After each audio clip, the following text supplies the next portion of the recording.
Hello, everyone. I'm Andrea Panzica, aka Miss Andrea. I'm a teaching artist with KidSmart, and I am back with another Art Apart video. Today, I'm going to introduce a special guest. Her name is Lynda Barry, and she's the author of many books, including this one, Making Comics.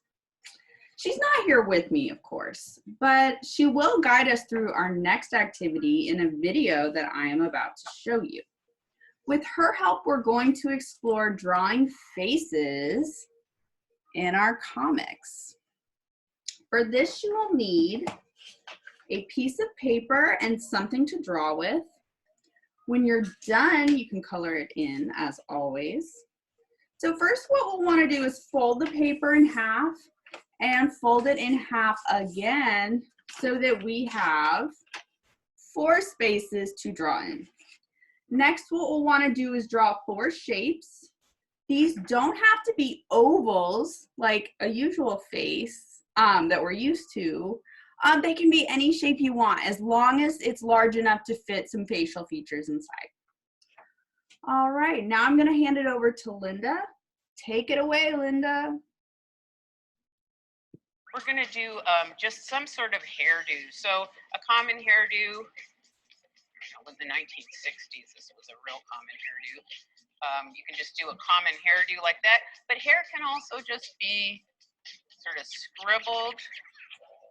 All right, now we come to the part of the face that people flip out about, which is the nose. But anything that's in the nose position is going to read as a nose. Write a letter of the alphabet as in the nose area.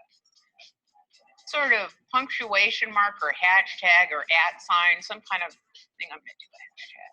Draw some little object. I don't know what it might be. And then some little scribble mark. So eyes, normally people make them sort of almond shaped. It's like a basic human eye. But eyes can also be really big. Put them anywhere you want. So just make a variety of eyes. Mouth. So a traditional way of doing a mouth, especially a girl's mouth, you know, we've got the lips with that Cupid's bow at the top, and that's like a standard mouth. But mouths can also be this, just a wiggly line. They can be little, whoa, but make any kind of mouth you want. The eyebrow. The eyebrow is the cartoonist's trick. So we can see that this girl, this woman here, has her teeth and stuff, but she has sort of a bland look in her eyes. But guess what? She hates you. So looking at some of the drawings, we can see all sorts of different emotions: confusion, kind of happiness, some sadness, surprise, maybe pain. There are so many different faces we can make with this activity. So as I said, it's a really great way to explore. Here are some of the faces that I made. Lots of fun and variation there and all sorts of different emotions. I hope you had fun today. I know I did. So I will see you next time. Take care.